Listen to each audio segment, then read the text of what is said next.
Good morning.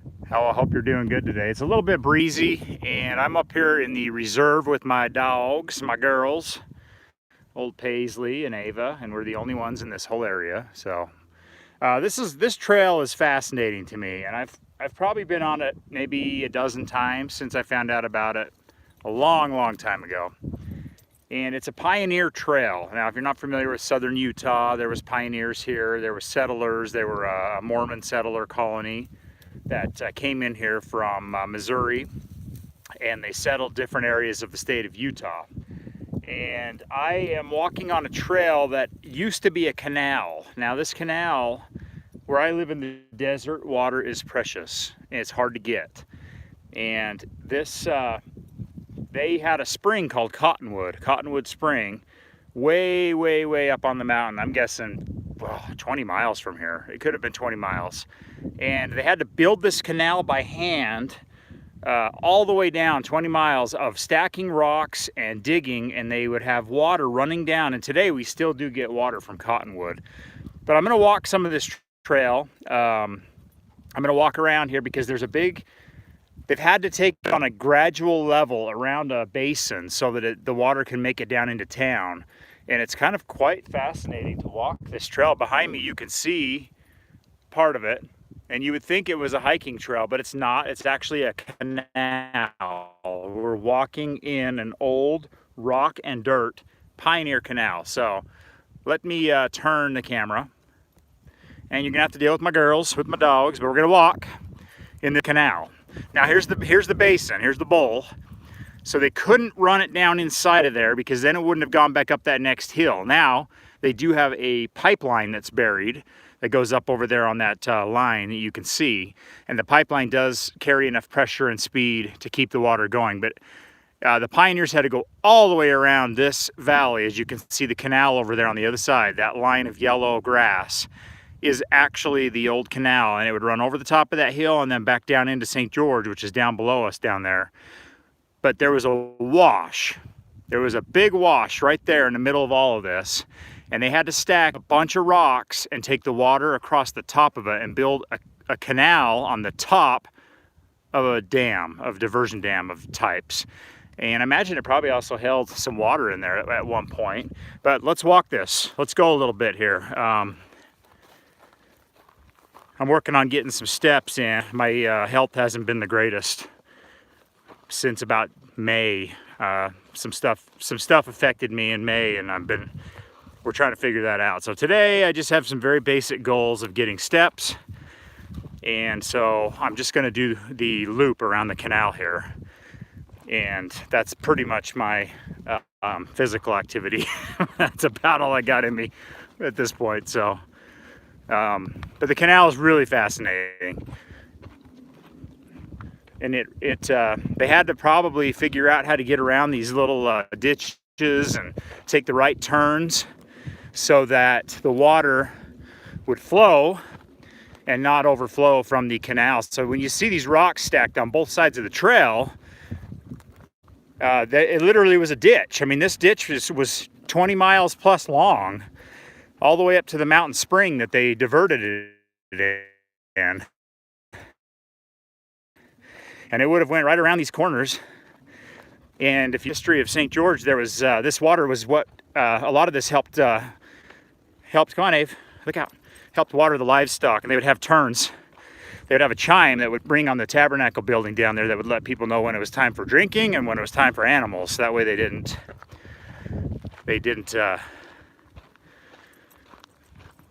drink the water that the animals were drinking. So I just want to walk around here a little further than I thought, but I want to walk around to this diversion dam so you can see how they had to go around all of this canyon right here. And they had to build this ditch around the whole canyon. Oh, I can't even imagine how long it would have taken.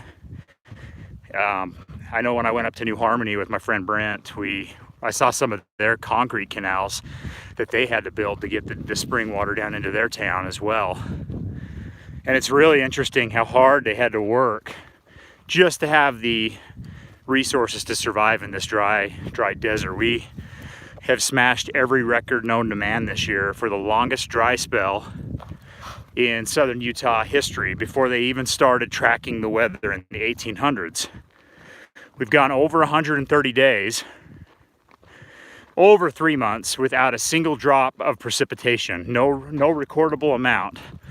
So we came off of a record spring, the wettest spring on history for southern Utah, to the driest summer and fall on history.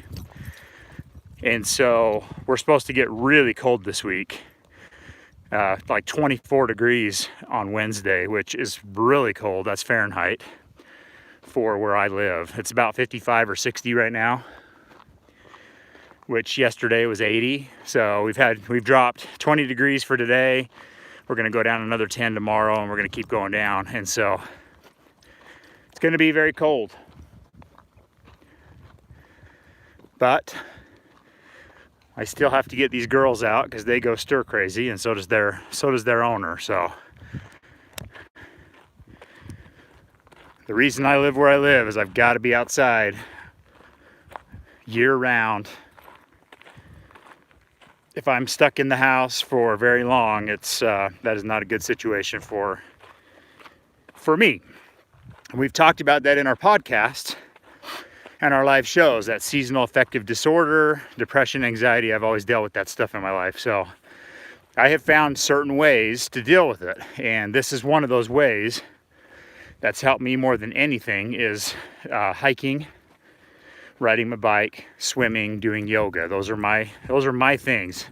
Walking my dogs, just seeing the joy that they have being outside. I mean, Ava just loves it. Paisley does. A little bit over a year ago, I brought Paisley on this trail. But we're coming up on this suspended canal. I guess that's what we want to call it. I don't know how. But they just had to build up this big rock wall to run the water across this drop down so that it wouldn't go back uphill. And it's just amazing how hard they had to work. Obviously the canal, you can see, continues right there. And it gets a little grown over, but you can see the canal here, and then it starts to run downhill. This isn't really the trail, but I want to show you the canal, so I'm going to follow it. As you can see, where the canal hasn't been walked in by people, it's still in. Oh, Ava found a bunny. Don't worry, she can't catch them. She thinks she can. She thinks she can catch anything that takes off, but she's not fast. She's pretty fast, but not that fast.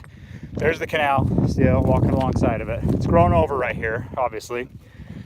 These bushes have all kind of came in here, but it looks like they were gaining some speed to go down this hill. Man, they had to probably like axe and chisel all these rocks out to make this the way it is.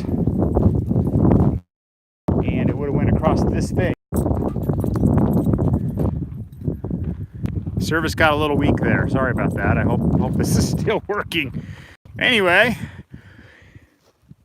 this is pretty tall. It's pretty tall on both sides. And they would have stacked these by hand. I don't know how many men, women, children, whoever would have had to come up here and build this. But it's quite the deal. The views are fantastic in this area. I'm gonna give you a little view.